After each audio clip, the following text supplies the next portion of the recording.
O Evangelho, como me foi revelado por Maria Valtorta, capítulo 283. Sinti fala de seu encontro com a verdade. Valtorta descreve a visão do dia 2 de setembro de 1945. Jesus está sentado no pátio dos pórticos, que fica na parte interna da casa de Betânia. É um pátio que eu vi cheio de discípulos na manhã da ressurreição de Jesus, sentado em uma cadeira de mármore coberta com almofadas e com as costas viradas para a parede da casa, rodeado pelos donos da casa, pelos apóstolos e discípulos, por João e Timoneu, além de José e de Nicodemos, e das piedosas mulheres em diversas posições, uns sentados em cadeiras, outros no chão, alguns em pé e outros apoiados em colunas ou à parede.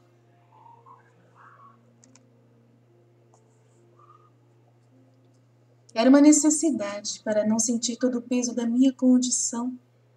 Era não estar nem querer estar, sendo convencida de que estava sozinha, escrava e exilada longe da pátria. Devia pensar que a mãe, os irmãos, que o pai e a tão meiga e doce Ismene não estavam para sempre perdidos. E também que se todo mundo se esforçava para separar-nos, assim como Roma nos havia afastado uns dos outros e vendido, nós que éramos livres estávamos sendo uns animais de carga. Mas um lugar haveria de nos ter reunidos depois desta vida. Tínhamos de pensar que o nosso viver não é somente uma coisa material, uma matéria que vai se transformando, mas dentro da vida existe uma força livre que nenhuma transformação detém, a não ser a transformação voluntária de quem quer viver na desordem moral ou no desregramento materialista. Vós que chamam isso de pecado, e ele e os outros que eram as minhas luzes na escuridão da minha noite de escrava, dão um outro nome a isso. Mas também eles admitem que uma alma escravizada ao corpo pelas paixões perversas e corporais não chega àquilo que vós chamais reino de Deus, e que nós chamamos a convivência com os deuses do Hades. E para isso é preciso evitar cair no materialismo e esforçar-se para conseguir a liberdade do corpo, obtendo para si uma herança de virtude, a fim de poder ter posse de uma imortalidade feliz e poder também reunir-se com os seus seres amados. Tínhamos de pensar que a alma dos mortos não fica impedida de estar junto às almas dos vivos e de sentir por isso perto de si a alma da mãe, encontrar de novo o olhar e a voz dela falando com a alma de sua filha e poder dizer-lhe: sim, minha mãe, para ir a ti sim, para não fazer que se perturbe o teu olhar sim, para não pôr lágrimas na tua voz sim, para não te vestir de luto. Para tudo isso eu estarei com minha alma livre. É a única posse que eu tenho, e que ninguém me poderá tirar, e que eu quero conservar para poder raciocinar de acordo com a virtude. Pensar assim é uma liberdade e alegria. E assim eu quis pensar e agir, porque não é somente uma filosofia pela metade falsa, ficar pensando e depois agindo de modo diferente do que se pensou. Pensar assim era como que reconstruir para si uma pátria no exílio, uma pátria no eu, dentro de si, com os seus altares, a sua fé, sua instrução e seus afetos.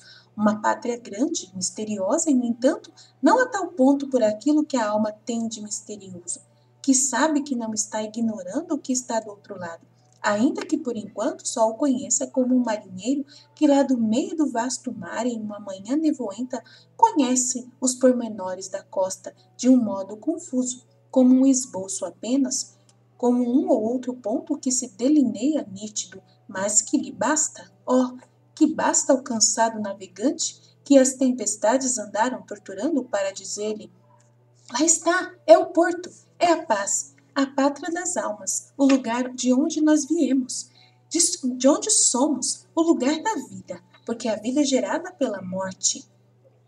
Isto eu compreendia pela metade, enquanto eu não sabia de uma das tuas palavras. Depois foi como se um raio de sol batesse no diamante do meu pensamento e tudo virou luz e eu compreendi até onde eram justos os mestres da Grécia e como depois se extraviaram, faltando-lhes conhecer alguns pontos, um só para resolverem o teorema da vida e da morte, e o ponto era este que eu descobri contigo, o verdadeiro Deus, Criador e Senhor de todas as coisas.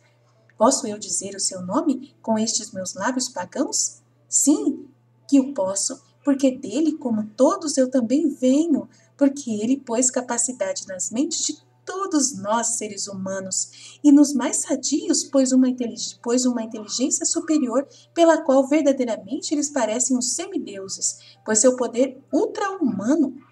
Sim, porque ele faz escrever aquelas verdades que já são da religião, se não divina, como a tua, moral e capaz de conservar as almas vivas, não só por este espaço de tempo que é a nossa parada na Terra, mas para sempre. Depois, mestre, eu compreendi o que quer dizer a vida é gerada pela morte. Aquele que o disse foi como alguém não completamente ébrio, mas já com a inteligência em dificuldades. Disse uma palavra sublime, mas não a entendeu completamente. E perdoa ao Senhor o meu orgulho, eu compreendi mais do que ele, e depois daquele momento me sinto feliz. Que foi que compreendeste, Sintique? Que essa existência não é mais do que o princípio embrionário da vida, e que a verdadeira vida tem início quando nós morremos.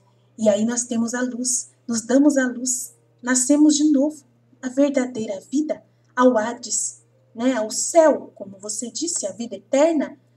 Digo como alguém que crê em ti, terei falado errado. Falaste bem, mulher, diz Jesus, aprovando-a. Nicodemos interrompe. Mas como pudeste saber das palavras do mestre? Quem está com fome procura alimento, Senhor. Eu vivia procurando meu alimento, leitora, porque tenho cultura e, tendo boa voz e pronúncia, eu podia ler muito nas bibliotecas dos meus patrões, mas eu não estava ainda satisfeita. Percebia que havia outras coisas do outro lado das paredes cheias de lendas da ciência humana, e como uma prisioneira em um cárcere de ouro eu batia os nós dos dedos, procurava forçar as portas para sair, para achar. Vindo para a Palestina, com meu último patrão, tive medo de cair nas trevas, mas ao contrário, eu estava vindo ao encontro da luz. As palavras dos servos de Cesareia eram como uns golpes de picareta que abriam nas paredes uns buracos cada vez maiores, pelos quais entrava a tua palavra. E eu ia recolhendo aquelas palavras e notícias tuas, mestre. E como uma criança que vai colocando pérolas em um fio, eu as alinhava para mim e organizava, e com elas me enfeitava, tirando delas a força para ficar sempre mais purificada, a fim de receber a verdade.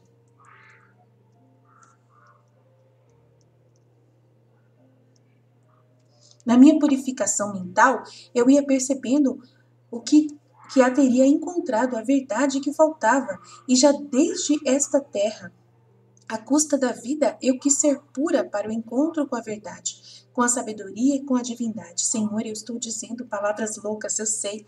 Estes todos me estão olhando espantados, mas foste tu que as pediste. Fala, fala, é necessário.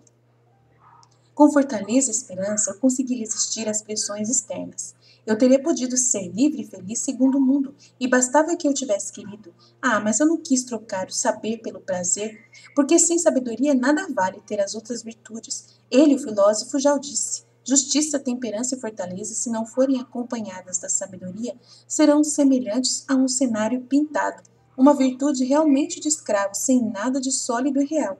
Eu queria ter coisas reais. O patrão, um estulto, falava de ti na minha presença. Foi então que, como se as paredes se transformassem num véu, bastava querer para se rasgar o véu e unirmos-nos à verdade. E foi isso que eu fiz. Tu não sabias que nos terias encontrado? Disse Iscariotes. Eu sabia crer que o Deus premia a virtude. Eu não queria ouro, nem honras, nem liberdade física, nem mesmo esta. Mas eu queria a verdade. A Deus eu pedia só isto, ou morrer. Eu queria ser poupada do rebaixamento de ser tratada de novo como um objeto de novo, e mais ainda de consentir que o fizesse, renunciando a tudo que é corporal ao procurar-te, Senhor, porque as pesquisas por meio dos sentidos são sempre imperfeitas, e tu a viste, quando por ter te visto eu fugi, levada ao engano por meus olhos, e eu me abandonei a Deus, que está acima de nós e em nós, e que por si mesmo informa a alma. Eu te encontrei, porque a minha alma me conduziu a ti. Mas a tua alma é uma alma pagã, diz ainda Iscariotes. Mas a alma tem sempre em si algo de divino, especialmente quando, com seu esforço, ela se preserva do erro, e por isso ela se inclina para as coisas de sua própria natureza. Tu te comparas com Deus, tu? Não. Então, por que dizes isso? Como? Tu, discípulo do mestre, me fazes esta pergunta? Quando ele fala, tu não estás ouvindo, prestando atenção? Ou em ti o fermento do corpo é tão forte que se torna obtuso? Não diz ele sempre que nós somos filhos de Deus? Portanto, deuses somos, filhos do Pai, daquele que é Pai dele, nosso Pai, e do qual ele sempre fala. Tu me poderás censurar por não ser humilde, mas não uma incrédula e desatenta ao que ele fala. Desse modo, então, tu crês mais do que eu? Crês que dos livros da tua Grécia aprendeste tudo? Não, nem isso nem aquilo, mas os livros dos sábios, sejam eles de onde forem, deram-me pelo menos um mínimo para eu poder me dirigir. Não duvido que um israelita seja mais do que eu, mas eu estou feliz na minha sorte de que Deus me vem, que posso desejar mais. Tudo eu encontrei ao encontrar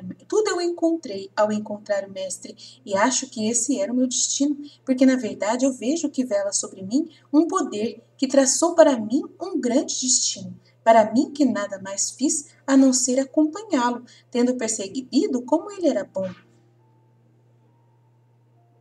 Bom, tu foste escrava de patrões cruéis. Se o teu último patrão te tivesse tornado a apanhar, por exemplo, como terias caminhado para o teu destino, tu que és tão sábia? Tu te chamas Judas, não é mesmo? Sim, daí? Daí não se segue nada. Eu quero lembrar-me do teu nome e da tua ironia. Olha, que a ironia é desaconselhável também aos virtuosos. Como teria eu acompanhado o destino, eu teria me matado.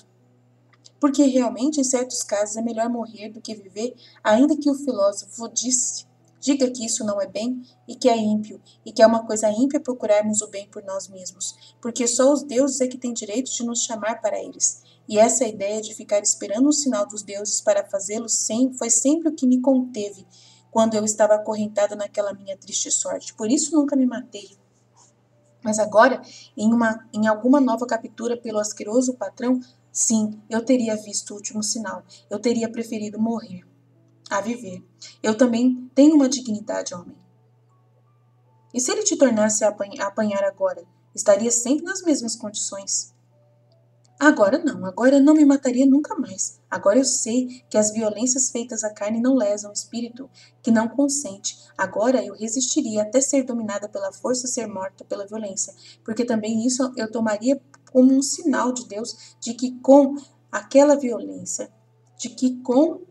violência eu me haveria chamado. Agora eu morreria tranquila, sabendo que não ia perder nada mais do que aquilo que é perecível. Respondeste bem, mulher, disse Lázaro, e Nicodemos também aprova. O suicídio nunca é permitido, disse Iscariotes. Muitas coisas são proibidas e não se respeita a proibição. Mas tu sente que deves pensar que Deus, como sempre te guiou, assim te teria preservado também da violência de si mesma.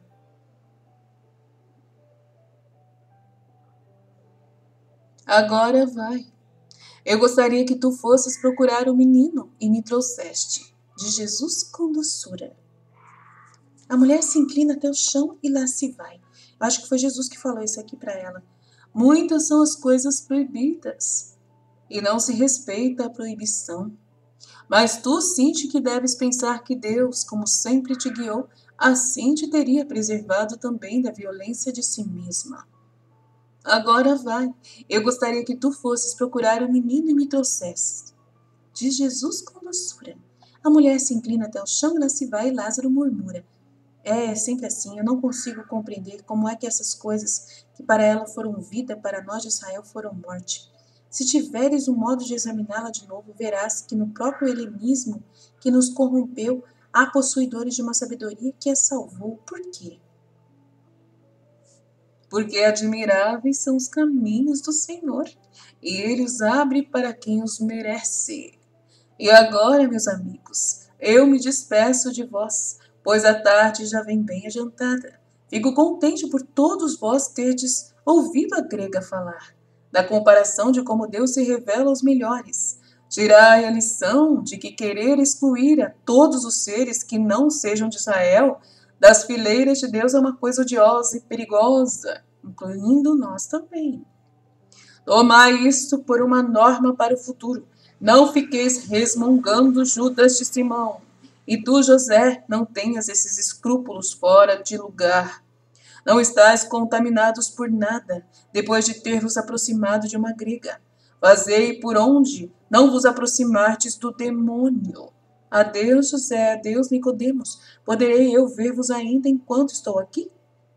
Aí vem Magisiano. Vem cá, menino, saúde os chefes do Sinédrio, o que dizes a eles? A paz esteja convosco. Na hora do incenso, rezai por mim. Não precisa disso, pequeno. Mas porque logo naquela hora? Porque na primeira vez que eu entrei no templo com Jesus, ele me falou da oração da tarde. Oh, como é bonito! Tu que deve rezar por nós? Quando? Rezarei pela manhã e pela tarde, para que Deus vos preserve do pecado durante o dia e durante a noite. E que dirás, pequeno? Eu direi, Senhor Altíssimo, faze de José de Arimateia e de Nicodemos verdadeiros amigos de Jesus. E isso bastará, porque quem é amigo verdadeiro não entristece outro amigo, e quem não entristece a Jesus está certo de possuir o céu. Deus te conserve assim, pequeno, dizem os dois sinebritas, acariciando-o.